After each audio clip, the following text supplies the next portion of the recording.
Bagaimana orang tuanya membentuk dirinya sendiri. Ibu-ibu tolong perhatian bagaimana membentuk anak-anak jadi seseorang yang sangat hebat di dalam Islam. Ini terbukti karena Rasulullah berkata ini penakluk yang terbaik. Lihat, pertama-tama bapaknya sudah memilihkan dia ulama terbaik dari awal. Jadi bapaknya memilihkan dia ulama yang terbaik dari awal. Mohon maaf, kadang-kadang kita salah pikir tentang pendidikan. Kita pikir pendidikan tentang masalah gedung. Kita pikir pendidikan tentang masalah kurikulum. Bukan. Pendidikan itu masalah orang. Bukan masalah gedung, bukan masalah kurikulum. Bisa difahami sampai di sini teman-teman sekalian. Lah kenapa? Jadi gini ceritanya. Teman-teman sekalian, kesalahan pandangan orang Indonesia, pendidikan adalah transfer of knowledge.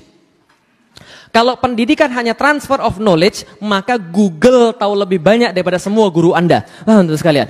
Google tahu lebih banyak daripada semua profesor Anda. Tapi pendidikan di dalam Islam bukan transfer of knowledge saja, tapi transfer of karakter. Ahmad bin Hambal pas lagi ngisi pengajian, itu yang datang ribuan.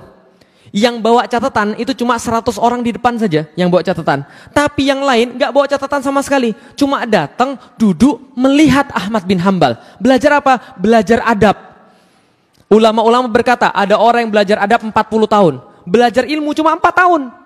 Ada yang belajar adab selama berapa lama? Belajar ilmu cuma sebentar saja. Lah kenapa? Karena kalau adab sudah dikuasai, karakter sudah dikuasai, ilmu gampang. Zaman sekarang banyak orang berilmu nggak beradab. Nah untuk sekalian, punya ilmu baru sedikit, ustadznya dikritik. Masya Allah. Sudah berani bilang ustadznya pasti masuk neraka. Masya Allah. Loh antum belajar berapa banyak? Bisa dipahami untuk sekalian. Nggak ada gunanya antum belajar ilmu kalau nggak ada adab. Maka Muhammad Al-Fatih pelajaran pertama dia adalah pelajaran adab. Gurunya yang pertama namanya Syekh Ahmad Al-Qurani. Seperti namanya dia mengajarkan Al-Quran. Karena dasar daripada semua pendidikan harus Al-Quran. Maka dia ajari Muhammad Al-Fatih Al-Quran. Tapi ketika syekhnya ini mengajar, ini anak kok bandel banget. Maka dia bilang sama bapaknya, mohon maaf Sultan, ya gimana Syekh? Saya boleh mendidik anak anda sesuai dengan cara saya? Oh silakan saja Syekh, gak ada masalah. Dipanggil Muhammad Al-Fatih, sini kamu nak, sini kamu Muhammad. Sudah dibawain satu kayu. Ketika datang tanpa ada alasan apa-apa, ini ada dipukul pakai kayu, jetar. Kayu dipukul, anaknya langsung mentalnya down.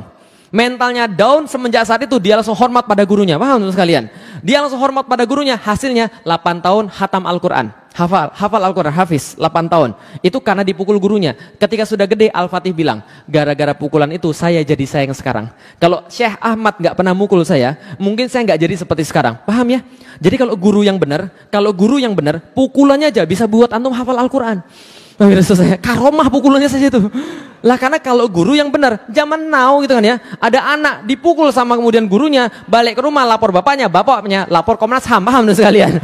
Ini terjadi, lapor polisi ini terjadi. Lah kenapa? Sudah enggak lagi khidmat pada gurunya.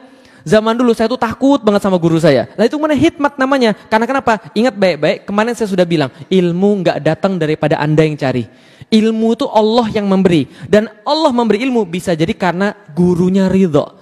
Bisa dipahami teman sekalian, gurunya ridho, antum dapat ilmunya. Makanya di kalangan pesantren itu kadang-kadang murid mijitin gurunya untuk dapat ilmunya. Itu benar. Lah kenapa? Karena adabnya itu loh. Adabnya itu yang menghantarkan dia dapat ilmu. Bisa dipahami kira teman sekalian. Nah, makanya kemudian yang pertama kali dipelajari Ahmad Al-Qurani. Selesai kemudian belajar Al-Quran, maka gurunya yang lain namanya Syekh Aksyamsuddin yang menemani dia dari awal, membentuk mentalnya, membentuk adabnya, membentuk akhlaknya. Gimana caranya? Nih ibu-ibu sekalian, dia memulai caranya dengan bercerita. Ada penelitian bahwa semua orang sepakat cara mendidik anak yang terbaik adalah bercerita. Karena bercerita itu orang pasti ingat.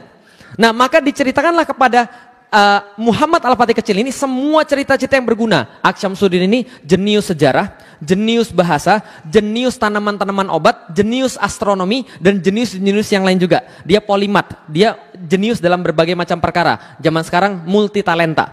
Ya sama kayak antum, multi talentan. Paham ya? Nah, jadi adalah Aksyamsuddin. Aksyamsuddin kemudian mengajarkan pada Muhammad Al-Fatih seluruh kisah-kisah sejarah. Ini yang pertama, sejarah, cerita-cerita sejarah. Rasulullah Shallallahu Alaihi Wasallam diceritakan pada anak ini bagaimana kemudian akhlaknya, bagaimana kemudian berperangnya, bagaimana kemudian menyelesaikan masalahnya, bagaimana dengan para istrinya, sehingga anak ini muncul kemudian kecintaan pada Rasulullah dan meniru Rasulullah. Kisah-kisah para sahabat, kisah-kisah panglima-panglima besar di dalam Islam.